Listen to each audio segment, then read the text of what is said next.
Dear Digital Wanderer, welcome to my humble video realm. Your presence is a gift. Subscribing would be a treasure.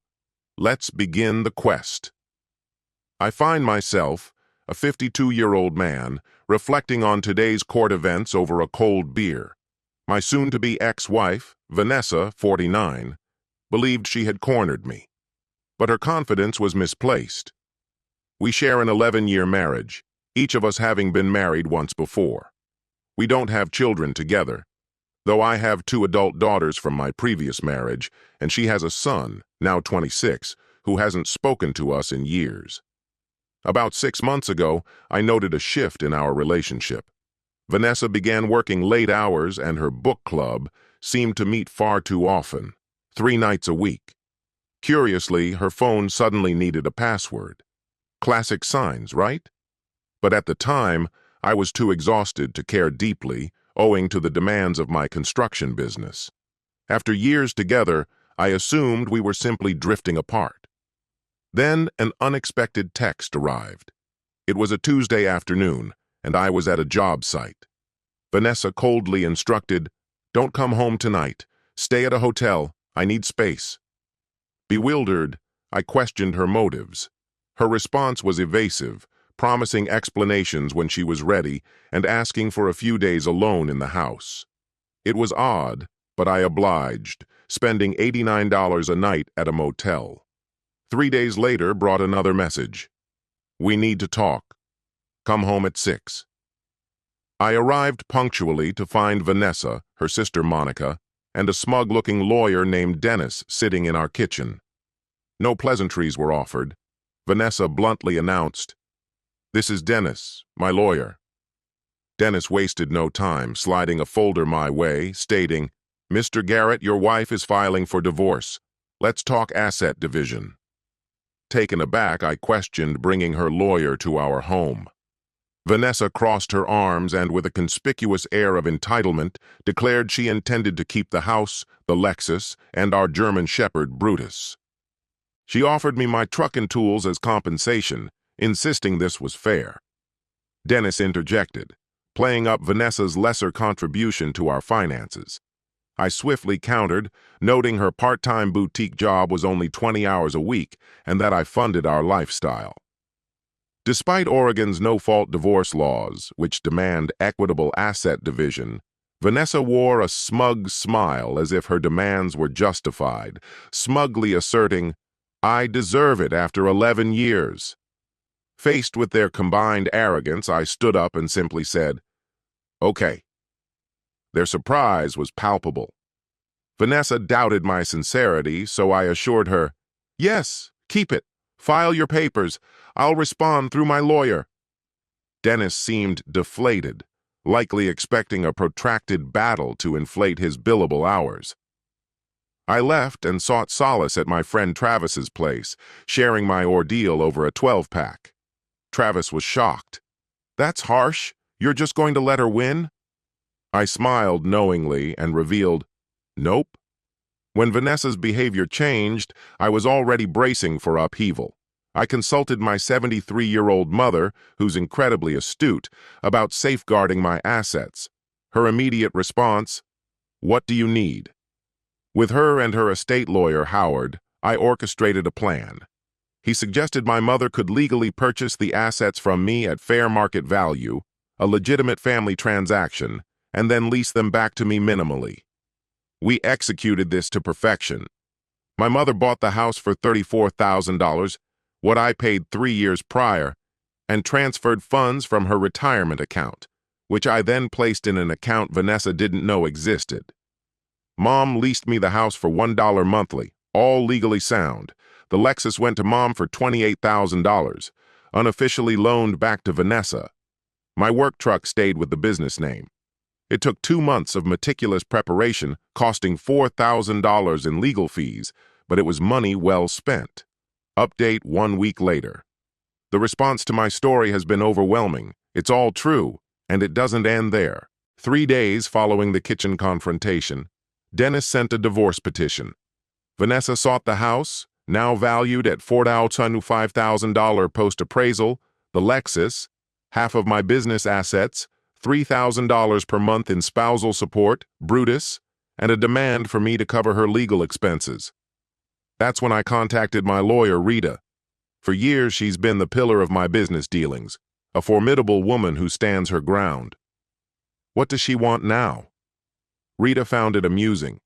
She demanded everything, plus monthly allowances? Well, best of luck with that.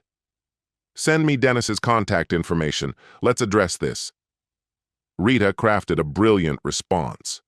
Essentially, she conceded that sure, Vanessa could have the house and car, but those weren't mine to give away. She included copies of the sale arrangements with my mother.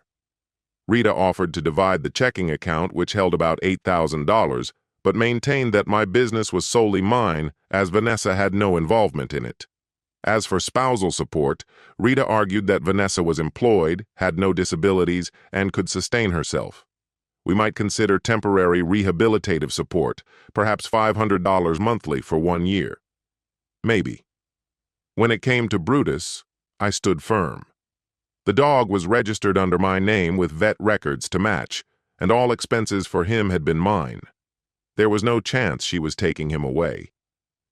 Dennis contacted Rita while I listened via speakerphone. "Your client transferred marital assets," Dennis began. "That's likely to be frowned upon by a judge." Rita countered swiftly. "My client sold those assets to his mother 6 months prior to divorce filings at fair market value and with proper documentation. When was he supposed to anticipate his wife's intention to divorce?" "The timing seems dubious," Dennis remarked. "Then prove it," Rita retorted.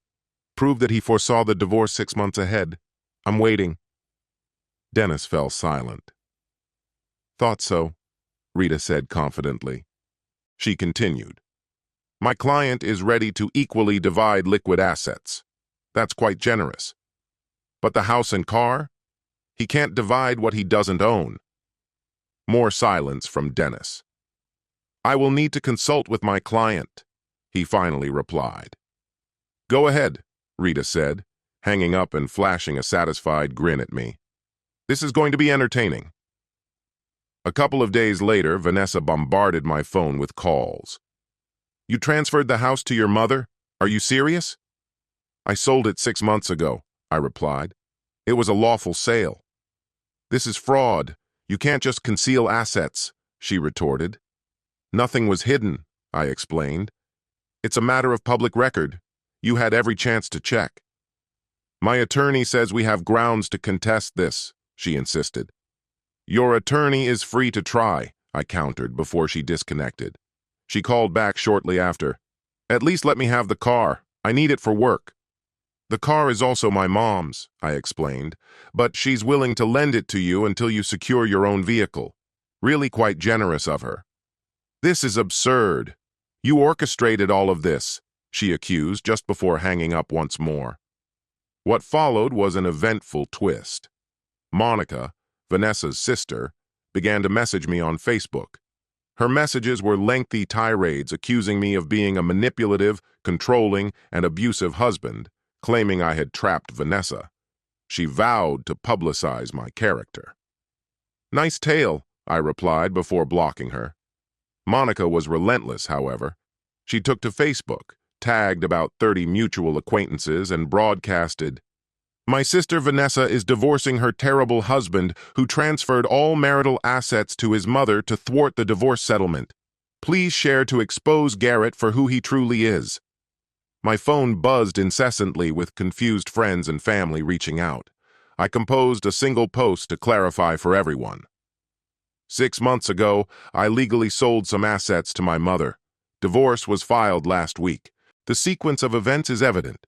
If folks choose to believe I foresaw a divorce 6 months in advance, that's their prerogative. I shared screenshots exhibiting the dates of the sales and the divorce filing.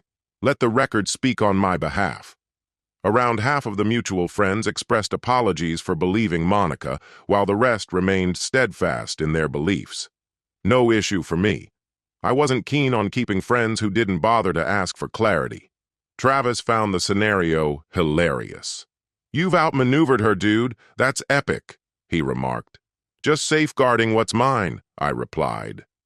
Meanwhile, Brutus stayed with me at my mom's house, and Vanessa persistently demanded his return, claiming he was miserable without her. The dog seemed perfectly content to me, so I texted her a photo of Brutus enjoying a new bone, his tail wagging enthusiastically. She didn't reply after that. 3 weeks later, Vanessa lost it completely. She attempted to access the house, my house. Well, technically, my mom's. I'd promptly changed the locks post-lawyer meeting, anticipating her potential maneuver. At 2 a.m. one Saturday, my phone rang.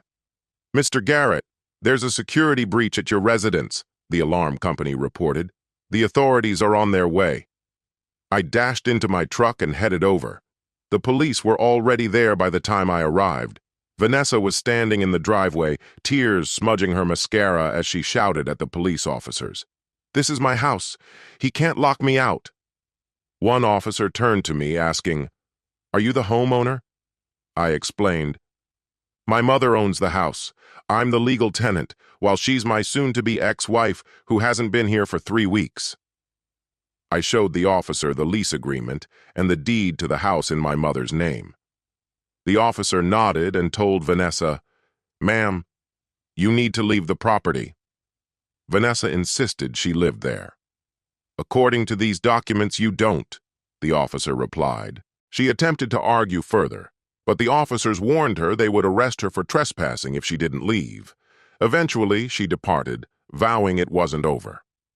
The next morning, I updated my mom on the situation. "Goodness," she said, "she's really lost it."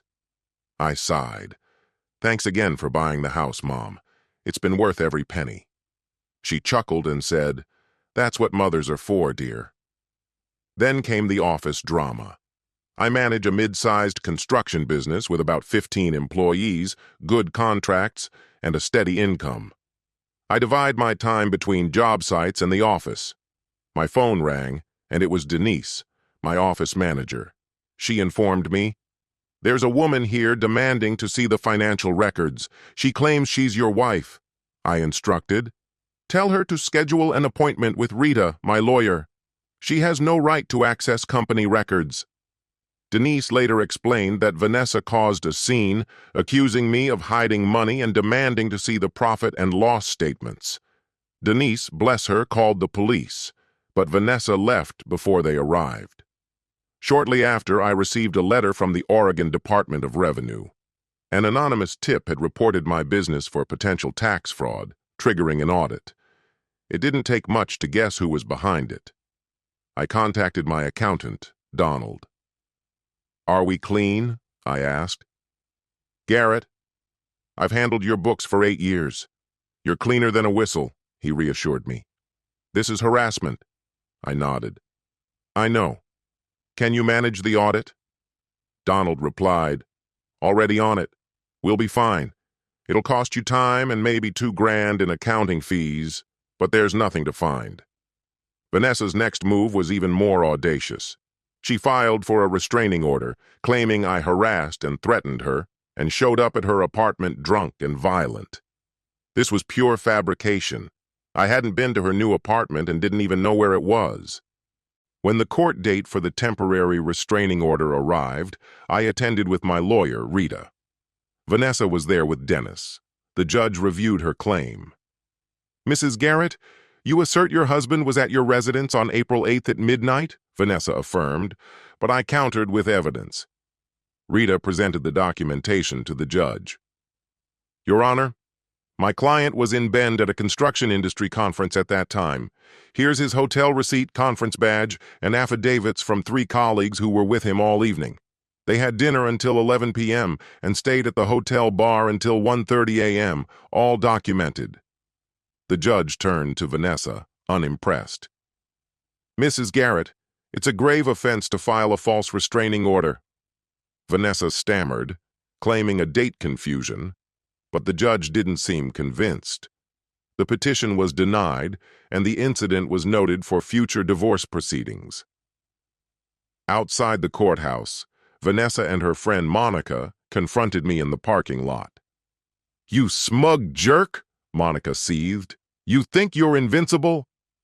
I replied, "Honestly, kind of. Monica fumed. Vanessa deserves that house. She chose the countertops and tended the garden. I shrugged. She can buy her own house using her own money. A novel concept. Vanessa insisted. The judge will see the truth. You'll owe me half of everything. I asked.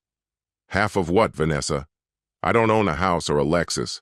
I have my truck, my tools, and my business. You can choose half of my truck if you want. Dennis arrived in his Kia, urging, Ladies, let's go.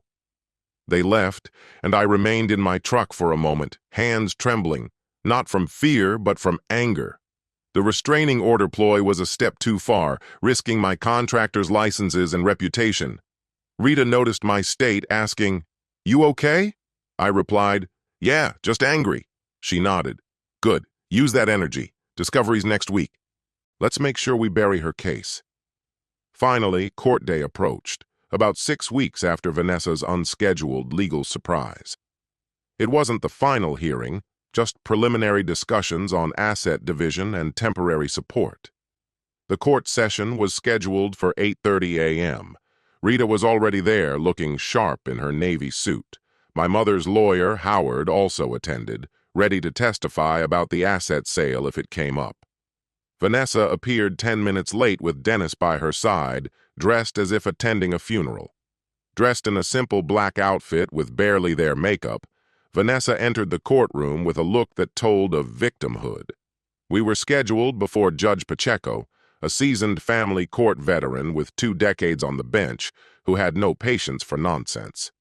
Dennis, representing Vanessa, began assertively, arguing that I had deceitfully shifted assets to evade property division, claiming she deserved half the house and car's value and required $3,000 monthly in support for supposedly sacrificing career prospects to boost my business. Utterly false. For 9 years, she had chosen to work part-time at a boutique. Rita, my attorney, listened intently before presenting our case. Your Honor, I present several exhibits. Firstly, the deeds that confirm my client purchased the house 3 years ago solely under his name. Oregon isn't recognized as a community property state. Secondly, a sale bill indicating the residence was sold to my client's mother at market value 6 months ago. Thirdly, bank statements documenting the transaction. And fourthly, a lease agreement between my client and his mother for the residence. All these transactions were legal, documented, and occurred months before any divorce proceedings were initiated. She handed the documents to the judge. And what of the vehicle? Judge Pacheco inquired. Identical situation, Your Honor. It was sold to his mother at a fair price and correctly titled. Mrs. Garrett has been using it, courtesy of his mother, but it doesn't qualify as a marital asset. Dennis interjected. Your Honor, the timing is notably suspicious. Unperturbed, the judge replied, Suspicion isn't illegality, Counselor. Can you prove Mr. Garrett had prior knowledge of a divorce filing 6 months ago? Was your client contemplating a divorce at that time? Dennis faltered. Well, if not, how would Mr. Garrett have foreseen it? The judge continued perusing the documents. These appear genuine. The sale prices reflect fair market value and are not undervalued. This wasn't a contrived gift or fraudulent transfer. He then faced Vanessa. Mrs. Garrett, were you informed of these sales when they took place? Vanessa glanced uncertainly at Dennis. I was aware his mother was aiding him somehow. I didn't know specifics. Did you inquire? No. Have you reviewed any financial paperwork in the past 6 months? I trusted him to manage that. Judge Pacheco jotted something down. So, you knew he was engaging in financial dealings with his mother but opted out of understanding the details. That isn't fraud, Mrs. Garrett. That's neglecting your financial duties. Dennis attempted to steer back. Your Honor, irrespective of the assets, Mrs. Garrett needs spousal support. On what grounds? The judge questioned. She's 49, in good health, employed. What stops her from extending her work hours? She was the primary homemaker for 11 years, Dennis argued. The judge appeared doubtful. She works 20 hours weekly, and there are no young children. What exactly was she upkeeping? Vanessa's face flushed red, while Monica in the gallery showed signs of agitation. Rita interjected. Your Honor, my client is prepared to offer rehabilitative spousal support, $600 monthly for 1 year. Given Mrs. Garrett's work situation and earning ability, along with available assets, this is more than just. The joint checking account currently holding $8,200 will be divided equally. Each party retains their own vehicle. She drives a leased Lexus, and he keeps his work truck.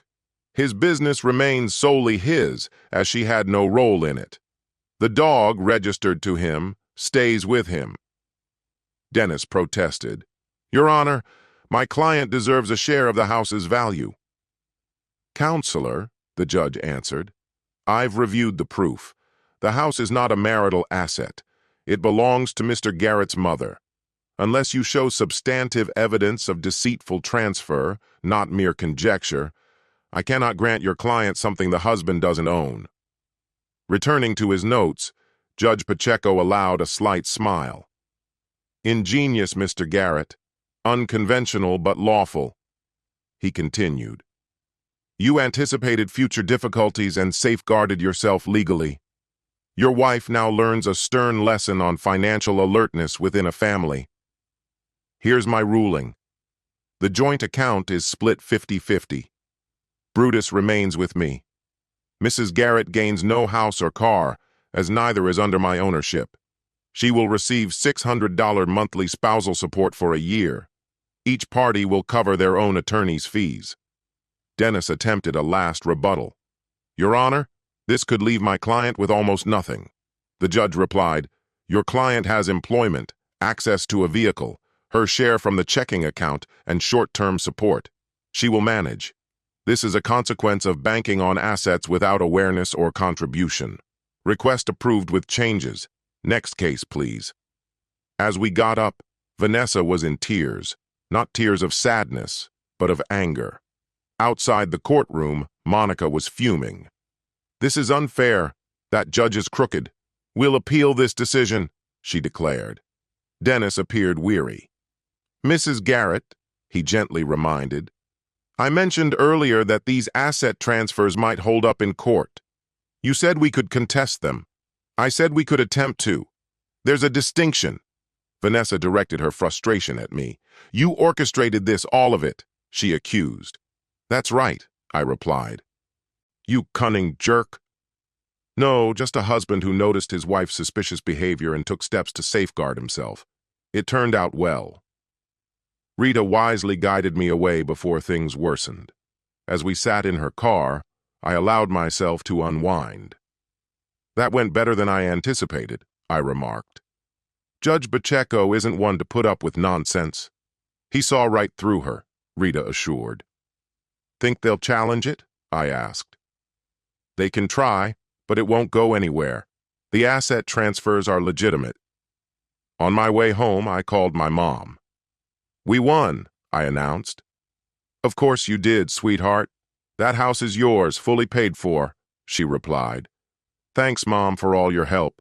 Come over for dinner on Sunday. Bring Brutus with you. Will do. Update 4. The Aftermath. 8 weeks later, the divorce was finalized following the standard cooling-off period and completed paperwork. Vanessa didn't show at the final hearing. Only Dennis was there, confirming her acceptance of the terms. Judge Pacheco signed the paperwork. Just like that, an 11-year chapter ended. Rita shook my hand outside. Pleasure working with you, Garrett. You made my job easy. By being cautious 6 months ahead? I inquired. By being smart. I wish more clients were like you, she responded. The spousal support commenced. $600 monthly, automatically deposited. It was manageable. There were to be 12 payments. Vanessa relocated 2 hours away about a month after the divorce concluded.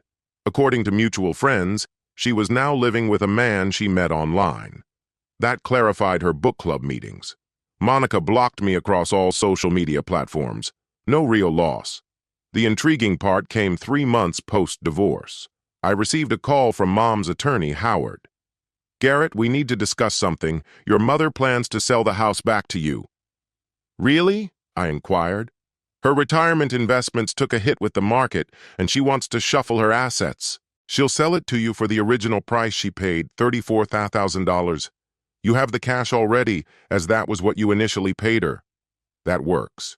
Inform her I'll purchase it." So Mom sold the house to me again. The transfer took 2 weeks. I moved $34,000 from my separate account to hers, and the house was in my name once more. The market value by then? About $46,000. Essentially, I'd parked my funds with Mom, who used it for her investments, only to buy back an appreciating asset. And Vanessa couldn't do anything about it since the divorce was finalized. Travis could hardly contain his laughter when I told him, "Dude, you're my hero." The business audit concluded. Donald was right. There was nothing amiss because there was nothing to uncover. It did cost me $2,100 in accounting fees, which I noted as another of Vanessa's futile revenge attempts. Brutus is flourishing. I installed a new dog run in the backyard. He has more space now than before. A happy dog means a happy life. As for me, there was a strange sense of relief. I wasn't grieved by the end of the marriage. It had been over long before the legal conclusion.